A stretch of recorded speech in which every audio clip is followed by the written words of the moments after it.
Support for This Day in Esoteric Political History comes from Odoo. If you feel like you're wasting time and money with your current business software or just want to know what you could be missing, then you'll need to join the millions of others who have switched to Odoo. Odoo is the affordable, all-in-one management software with a library of fully integrated business applications that help you get more done in less time for a fraction of the price. To learn more, visit odoo.com/thisday. That's odoo.com/thisday. Odoo, modern management made simple. Hello and welcome to This Day in Esoteric Political History from Radiotopia. My name is Jody Avirgan.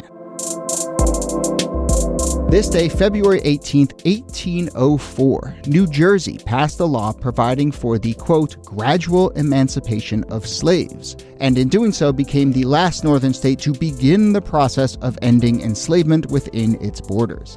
So much of the history of emancipation is presented as these key turning point moments, proclamations and laws that ban slavery. But of course, we know, we've talked about it on the show, how the reality on the ground was very different in very different parts of the country.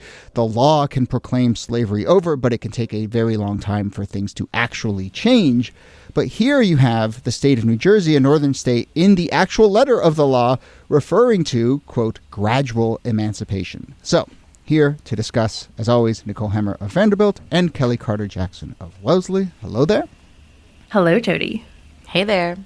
I mean, look, I think if you've listened to this show and you've looked at history, you understand that it wasn't just like one moment slavery was legal, one moment it was not. And often, look, we're not that far out from Juneteenth. The whole story of Juneteenth is like the letter of the law can change, but it can take forever for news to actually change and the reality in the country to change. But this, for the law to actually acknowledge in writing the liminal state of slavery, really struck me. And so, Kellie, I mean, can you just put it in the context of maybe the first part of the first decade of the 1800s? Like, how much are states codifying this quote unquote gradual transition type thing? It plays out differently everywhere you are. So during the colonial period, every single colony has slavery. It's not just a Southern phenomenon. There's slavery in New York City. There's slavery in Massachusetts, Connecticut, etc. But it looks different regionally because certain environments require sort of different areas of slavery. So in the South, you have these large plantations. In the North, you kind of have more urban slavery, people working necessarily in docks or working sort of in bigger cities. New Jersey is kind of an anomaly in that it has all of that. You have these large slave plantations, you have small farms, you have enslaved people working on in the ports and on the docks, you have enslaved people working in the larger cities and doing carpentry and more sort of skilled work. So it varies. And so what to me has always been interesting about New Jersey is that it is the most northern or the southernmost northern state. Yeah. I had to say that again a few times to think about it. But because of that, its proximity allows it to hold on to slavery a little bit longer than most northern colonies did. Yeah, I tend to think about with enslavement that the further south you get, the warmer it gets, the more brutal and larger the systems of slavery. But New Jersey is this interesting exception in that it has pretty thriving slavery patterns in eastern Jersey. And like a number of other states that we've talked about, including Tennessee, there is a kind of regional rift within the state about slavery. And so as the colonies of West Jersey and East Jersey become the state of New Jersey, you have a pretty robust slave system in East Jersey, and you have abolitionists who are gathering strength in West New Jersey. And that's going to kind of set up the tensions for the gradual end of slavery in the state. And anyone who's listening from or has spent time in New Jersey understands that regional differences within New Jersey itself continue to be a very big thing across basically every part of culture and politics. But, okay, so I have a sort of big think question that is related to what we're talking about here. But, look, obviously, slavery is a deep moral wrong, and the morality of it is the central kind of thing on which people should be making decisions and often were. But, Kellie, am I hearing in your sort of characterization of this, at least an acknowledgement that part of this is just like practical and logistical and just like it's unwinding an economic system, not just taking a moral stance. Yes, absolutely. And I think that New Jersey, within its laws, was trying to create a... I mean, you can't really call slavery humane, but it was trying to, on its road to gradually abolishing the institution, it was trying to also put in place new laws that would make that road to emancipation smoother. So requiring literacy for enslaved people, freeing young people first, or freeing the elderly first, or sort of like having these pockets where people could start to put their foot in freedom a little bit more, so that by the time you got to this completed process, it would not be such a hard shift. But it still takes time to do that. And of course, there are always going to be planters that drag their feet, that are not going to abide by the law. And that obviously takes place as well. Yeah, that idea of reforming slavery instead of ending it, I think from the perspective of today, people have a lot of trouble even kind of wrapping their heads around that. And we tend to think in terms of abolition or enslavement, and that's kind of the way that we think about it. But there's also, I think, this sense that like maybe there's an easy, nonviolent way to get rid of slavery in these northern states. And so it's both this like reform impulse, and I think the literacy side of this is a big one. But also the idea that you don't want to make enslavers too mad. So you have to find a way to like ease out of it. And so the kind of laws that you get in place, you have this 1804 Act in New Jersey that children of enslaved people who are born after July 4th, 1804, which is kind of mean because if you're born on Independence Day, 1804, you can be enslaved for life. But if you're born on July 5th, you'll be freed when you're 21 as a woman and 25 as a man. And that's kind of what gradual emancipation looks like, that people age out of enslavement at a certain age. But it's also this idea that there are these like apprenticeships. So you're not like enslaved. It's more like indentured servitude, where you're just working off your time. You're working to hit a certain moment. And that becomes really complicated too, because, these apprenticeships, quote unquote, people wind up staying in them for the rest of their lives. There's not actually sort of an exit ramp when you think about how people are able to maneuver outside of slavery. And I think the more slavery becomes profitable for the state of New Jersey, the more slaveholders will hold on to the institution.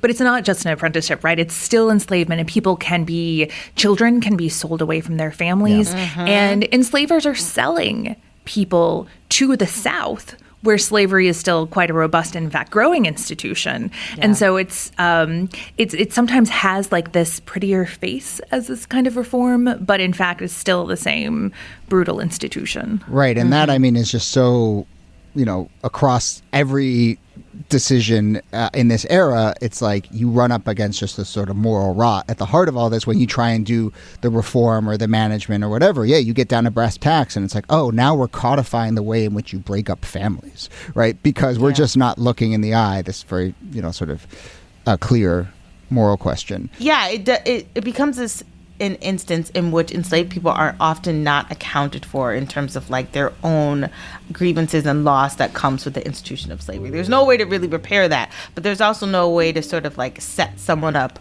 on proper footing either.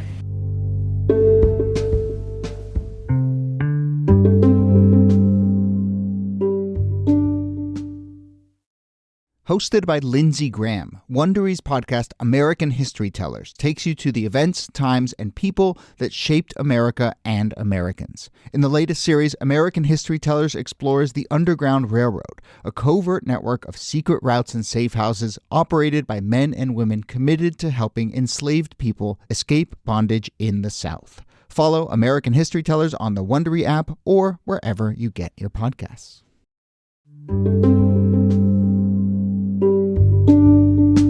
New Jersey itself, as it is moving toward gradual emancipation, is also endorsing colonization, which is this idea of sending freed Black people to Africa to get them out of the country. And it's that kind of double-sidedness of emancipation in this period that, it continues through the Civil War, but also gives some insight into the complicated politics and ideas behind emancipation.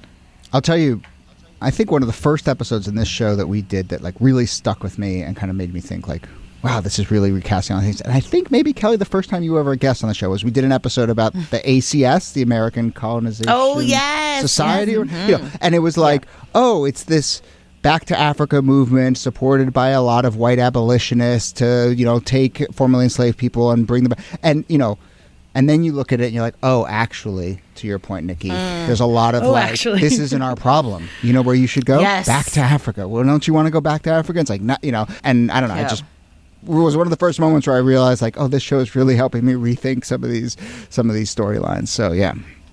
Yeah, I mean, that is a strong impulse. And people believed, both economically and morally, like, this is a good thing. We're going to remove the problem, which is free Black Americans. And I don't know if we brought up in another episode or not, but there's a woman by the name of Betsy Stockton who was enslaved, who was educated, sort of quasi-educated at Princeton. But she does that. She gets her freedom, and then she becomes a missionary. And she is, like, one of the first Black people to ever go to Hawaii. This is, like, in the 1830s. But they were sending Black people sort of all over in a way to sort of just remove them from the state and remove them from inspiring other people to want to be free as well. Yeah. So I mentioned in the intro, that New Jersey was one of the last state in the North to take this act. And I think it's important to highlight, yes, they codify this language of a gradual process. And then it really does have an effect on kind of New Jersey over the coming decades. I mean, it is, one of the most pro-slavery states in the North. It has a lot of racialized violence. I mean, can we just paint the picture of New Jersey specifically, especially if we think of it as a northern state, but I think an outlier in many ways? I mean, violence is all throughout slavery. There is no sort of like slavery mild or slavery light. It is all violent. And even in places like New Jersey, you will see, like we talked about before, the auction block, the separations of families. There is violent acts, brutal acts committed against Black people's bodies. And the labor is still very intense. Whether you are working on a plantation or you are working in the dock, you are, constantly at the sort of whim of whoever is enslaving you. And New Jersey in particular, because by 1830 it has the majority of enslaved people in the northern states, is going to be the place that most... Right, the majority of all enslaved people in all the northern states are in just New Jersey. That's right. And so New Jersey is kind of the center of the continued battles between abolitionists and the pro-slavery movement. And so you're kind of seeing a smaller version of what you would see in Bleeding, Kansas in the 1850s, in Missouri, and in some border states where you see conflict between abolitionist or anti-slavery forces and pro-slavery forces. And so, for instance, in New Jersey, you have a minister in Newark who's delivering an anti-slavery sermon. He has a sermon called The Sin of Slavery, and a mob attacks him. There are riots throughout the 1830s and 1840s where white people are attacking free Blacks because they're like, we don't want free Black people in our state. And so again, you have both the violence of pro-slavery forces, but then you also have just the continuation of slavery. Even as the Civil War is beginning, there are enslaved people in New Jersey.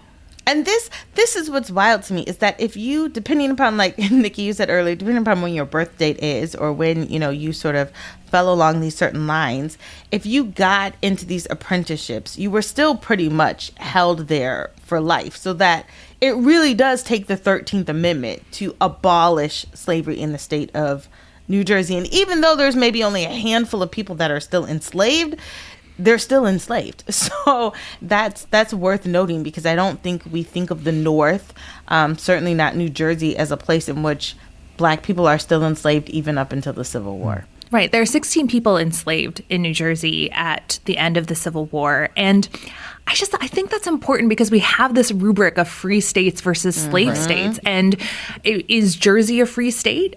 It has enslaved people. So, you can't be a little bit pregnant. Yeah. No. New Jersey is a slave state. There you go. And so to put a sort of framing on this, January 1866 is the 13th Amendment. That is the formal end of slavery in New Jersey. The date we're marking here, right, is February of 1804, so 62 years.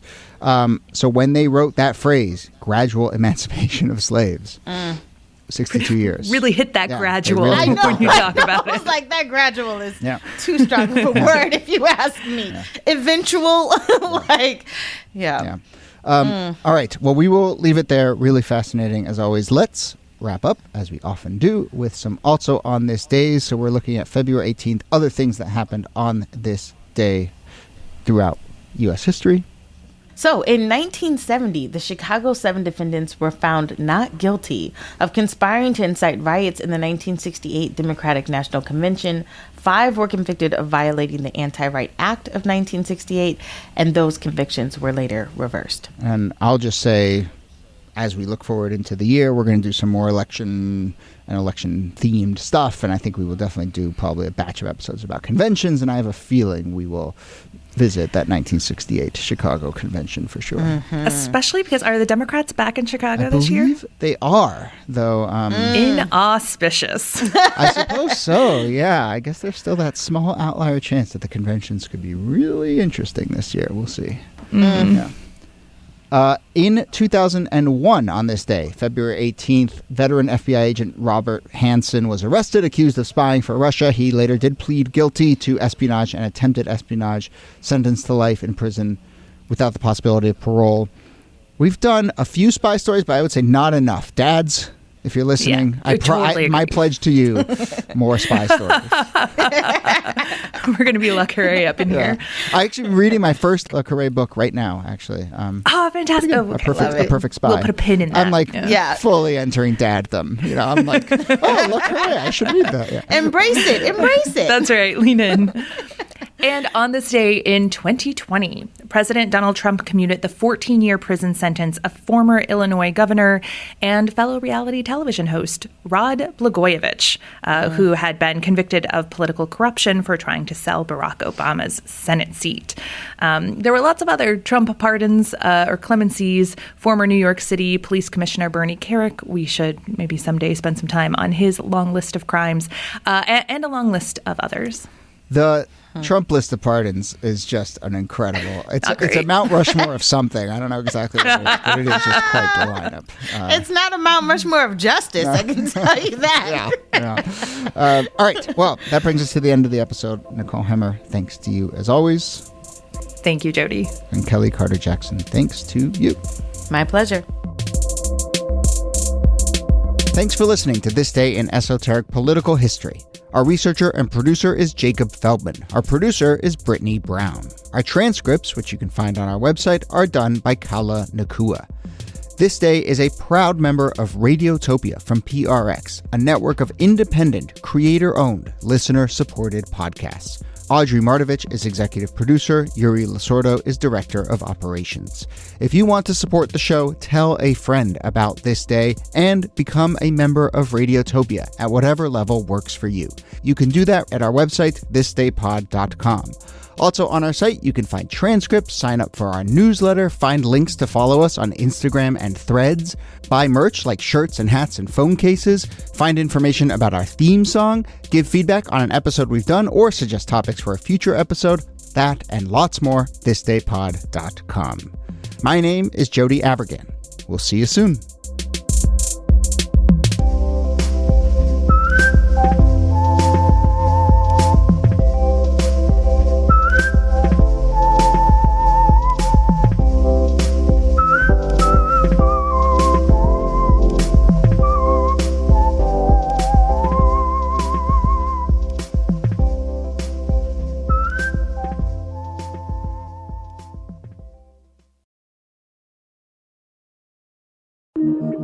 Radiotopia from